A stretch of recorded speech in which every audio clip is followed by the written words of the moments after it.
Bonjour belles âmes Gémeaux et bienvenue pour la guidance énergétique et intuitive de ce mois d'avril 2019.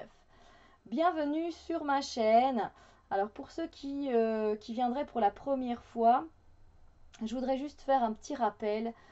C'est juste que voilà, c'est un tirage qui est généraliste, qui ne parlera donc pas à tout le monde, qui ne va pas toucher tout le monde évidemment. Donc c'est tout à fait normal, hein, on est tous différents, on est tous uniques, donc voilà. Cependant, n'hésitez pas à aller voir votre ascendant et votre signe lunaire qui pourront vous donner des informations supplémentaires. Et alors, ce que je vous invite à faire aussi, c'est de prendre un petit cahier et de revenir en fait à la fin du mois d'avril pour voir un peu ce qu'il en est, quel était le domaine qui a été le plus impacté, positivement, négativement, moyennement, etc. Pour voir un peu où vous en êtes et en fait au fur et à mesure des mois, ça pourra vous donner la tendance énergétique de votre année. Donc voilà, c'est pas une obligation, c'est une invitation qui peut être intéressante à faire. Alors, euh, quoi d'autre? Je pense que j'ai fait le tour. Donc voilà, je travaille toujours de cette façon-là. Pour ceux qui connaissent, je vais aller un peu voir ce qui se passe au niveau du domaine relationnel, sentimental. Ici, au niveau du domaine du travail et des projets. Et ici, au niveau du domaine du développement personnel et ou spirituel. Et on commence tout de suite avec le domaine relationnel qui a des énergies plutôt pas mal pour ce mois, à l'exception peut-être de cette carte-ci, mais qui n'est pas encore trop impactive, trop impactante, pardon, sur votre mois et sur vos relations. Donc en fait, vous allez bénéficier tout simplement d'énergie où vous allez enfin, peut-être, pour certaines personnes, enfin vous sentir à votre place. Voilà, vous savez, quand je vous dis enfin vous sentir à votre place, c'est dans une relation. Donc c'est-à-dire ça peut être une relation amicale, ça peut être une relation amoureuse, ça peut être une relation de voisinage, mais voilà, vous allez sentir que vous êtes là au bon endroit, au bon moment, que les choses, lorsqu'elles se passent de cette façon-là, vous êtes heureux et voilà, vous êtes là ici et maintenant et ça vous convient très bien comme ça. Ce sont plutôt ce type d'énergie que vous allez ressentir. Voilà. Voilà, il y a vraiment beaucoup. Du coup, je ressens du contentement, je ressens de la joie, je ressens du bonheur.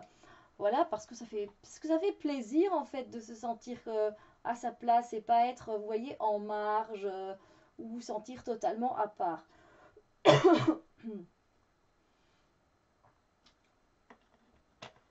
Désolée, j'ai dû boire un petit peu pour un peu humidifier ma gorge.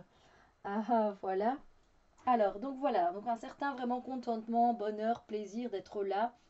Alors, c'est pas ça peut être globalement, hein, je veux dire globalement, relationnellement, je veux dire, mais ça peut être par exemple par rapport rien qu'à une situation relationnelle. Donc peut-être qu'avec un ami, ben voilà, c'est juste le bonheur parfait, c'est l'entente parfaite, etc. C'est une amitié accomplie, j'ai envie de dire. Peut-être que c'est avec une personne de votre famille, peut-être que c'est avec une connaissance avec qui vous entendez très bien lorsque vous allez au sport. Ah, voilà, c'est sympa, ça fait du bien comme énergie.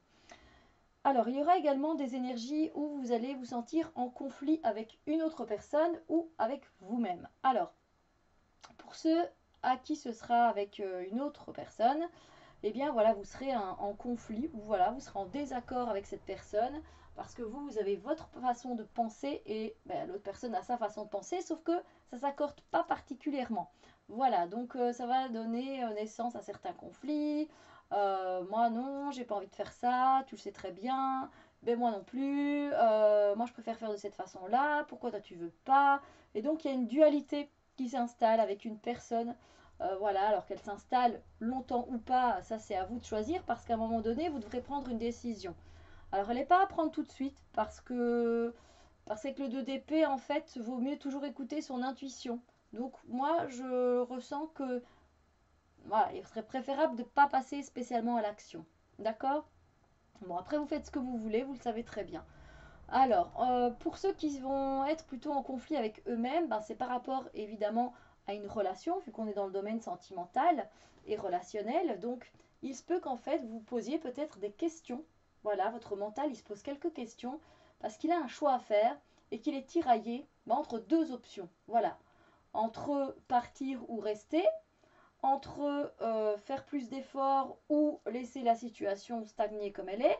Voilà, bref, peu importe, mais ce sera, voilà, il y aura un genre aussi de dualité qui s'installe, mais en vous, et du coup, vous n'arrivez pas à faire un choix, et c'est pas évident. Voilà, donc il y a une certaine lutte intérieure ou alors une lutte extérieure pour certains d'entre vous. Alors, vous allez bénéficier aussi de très belles énergies parce qu'avec le roi de coupe, on est dans une stabilité émotionnelle. Donc voilà, encore une fois, ça pourrait rejoindre un peu le monde dans le sens où ben, vous êtes bien là où vous êtes émotionnellement, il n'y a pas de prise de tête avec certaines personnes. Voilà, ça se passe bien, les relations elles sont harmonieuses. Mais vous avez travaillé pour ça, donc effectivement, ben, vous avez le droit de récolter ce que vous avez semé. Mais voilà, il y a vraiment une stabilité émotionnelle qui fait du bien. Quand on se prend pas la tête, il n'y a rien à faire émotionnellement et que tout va bien, bah, ça fait plaisir, hein. Donc profitez de ces instants de bonheur. Alors, on continue pour le domaine du travail et des projets. Et là, si vous pouvez voir, il y a vraiment beaucoup de résistance. Voilà.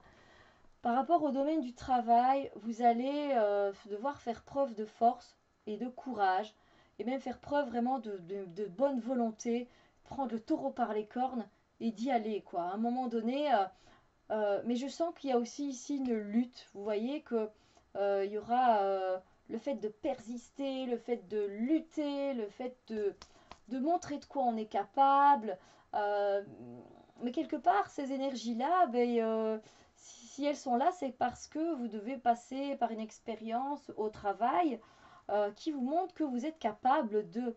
Voilà, avec la carte de la force, c'est montrer voilà, tout ce dont vous êtes capable. Je pense que quelqu'un va peut-être vous pousser à ça, vous voyez, en vous donnant peut-être un travail sur lequel vous n'avez jamais bossé. Il va dire, ben voilà, maintenant, voilà, à toi de me prouver que tu sais le faire, et vous, ben, vous allez vraiment mettre toutes les chances de votre côté, toute votre force, toute votre belle volonté, et vous allez y aller, quoi. Donc voilà, il y a vraiment cet élan de force et d'énergie pour faire quelque chose qui vous peut-être vous plaît pas tant que ça, mais que vous devez quand même faire. Voilà, c'est un peu comme quand on doit remplir ses contributions, hein. On doit prendre notre courage à deux mains. Eh ben, la carte de la force, c'est ça. On prend son courage à deux mains pour accomplir une tâche hein, qu'on aime ou qu'on n'aime pas. Mais moi, je sens plutôt que c'est plutôt quelque chose qui vous dérange, quelque chose qui n'est pas évident à contrôler, à maîtriser, hein, mais que vous allez quand même maîtriser. Après, il y aura également, enfin je dis après, mais il n'y a rien de linéaire, évidemment. Il y a également des énergies où vous allez être encore une fois ici c'est dans la compétition. Voilà, je ressens qu'au travail, il va y avoir un genre de compétition, que ce soit un travail ou un projet que vous avez sur le côté. Des fois, vous savez, on se met la compétition à soi-même aussi. On a toujours envie de se dépasser, d'aller toujours plus loin, d'aller toujours plus haut, d'aller toujours plus fort. Voilà, vous voyez ce que je veux dire. Et du coup, vous êtes mais dans une lutte en fait, parce que vous ne laissez pas faire les choses être dans la compétition. Alors, ça peut être bien parce que ça peut être motivant, mais ce qui se passe, c'est qu'à un moment donné, euh, on est dans l'ego, quoi. Voilà, on tombe dans le mental, dans l'ego, dans les pensées, etc. Et là, c'est beaucoup moins gai parce que vous allez perdre beaucoup d'énergie. Voilà, donc il y a compétition et compétition. Je pense que voilà, il y a vraiment ce mois-ci pour vous les Gémeaux, vous avez vraiment envie de montrer de quoi vous êtes capable, que ce soit pour vous-même ou que ce soit pour une personne extérieure. Il y a vraiment ce fait voilà, je suis capable de le faire. Laisse-moi te montrer, je peux le faire, j'ai la force pour le faire. On voit vraiment hein, que voilà, ça vous donne vraiment beaucoup de travail, mais vous le faites quoi. Et puis on a quand même, vous allez quand même bénéficier d'énergie beaucoup plus douce et beaucoup plus calme. Vous allez bénéficier d'un certain bien-être. Émotionnellement, ça va vous faire du bien parce que voilà, au travail, on a besoin aussi d'être émotionnellement doux envers soi. Voilà, quoi que l'on fasse, hein, quel que soit le travail que l'on accomplit, on a besoin d'être dans des émotions, voilà, où ça va, ça coule de source, tout va bien, ça fait du bien. Donc voilà, il y aura ces énergies-là et à voir si elles vont continuer. Mais elle se dirige quand même vers le futur proche. Donc voilà. Alors, pour les énergies du développement personnel et ou spirituel, selon vos croyances évidemment, sont des énergies qui vraiment très différentes parce qu'à un moment donné, vous allez être dans ces énergies où euh, en fait vous vous sentez obligé de vous protéger, de vous défendre, parce qu'il y a des personnes qui vont venir un peu vous ennuyer sur votre chemin personnel. C'est-à-dire que vous avez décidé de faire de l'aromathérapie, par exemple, de prendre des cours, sauf qu'il y a bien une personne qui est là pour vous dire bah, c'est des foutaises, ça sert à rien, c'est juste un truc placebo, enfin, vous voyez, et ça, ça vient vous agacer, et vous, non, quoi. Voilà, c'est vos croyances, c'est sur votre chemin que ça se passe, c'est vous que ça regarde. Alors pourquoi, voilà, pourquoi est-ce que je dois me défendre alors que finalement, ben, c'est bon pour moi, je le sens, je le sais, quoi. Bon, c'est un exemple, hein, évidemment. Mais voilà, ce sera plutôt du coup ces énergies où on va devoir se défendre et voilà, après tout ce qu'on a fait, quand même, ouais, pas toujours évident. Alors, il y aura également des énergies où vous allez être face ben, à de nouvelles aventures sur votre chemin personnel, spirituel. Voilà, peut-être que vous allez débuter une expérience chamanique, une expérience avec la lithothérapie et les cristaux. Donc de la nouveauté qui arrive sur votre chemin personnel et qui va apporter pas mal de couleurs. Voilà, mais positivement, évidemment. Et de ce que je ressens, hein. Alors, il y aura aussi des énergies par contre un peu plus tristes, un peu plus ouais, tristounettes, où on va se sentir un peu seul en fait, seul avec sa tristesse, seul avec sa détresse. Euh, et c'est pas évident, on sera voilà, assez plutôt replié sur soi. On va sentir un manque d'amour peut-être, euh, un manque de quelque chose qui, voilà, il y a quelque chose qui ne nous comble pas, qui ne nous convient pas et qui fait que ça affecte notre morale, voilà, ce mois-ci. Voilà, donc ça c'est vraiment le tirage généraliste. Donc n'oubliez pas d'aller voir votre signe ascendant et lunaire. Sur ce, moi je vous souhaite un formidable mois d'avril et on se retrouve très bientôt pour d'autres vidéos. Bisous lumière!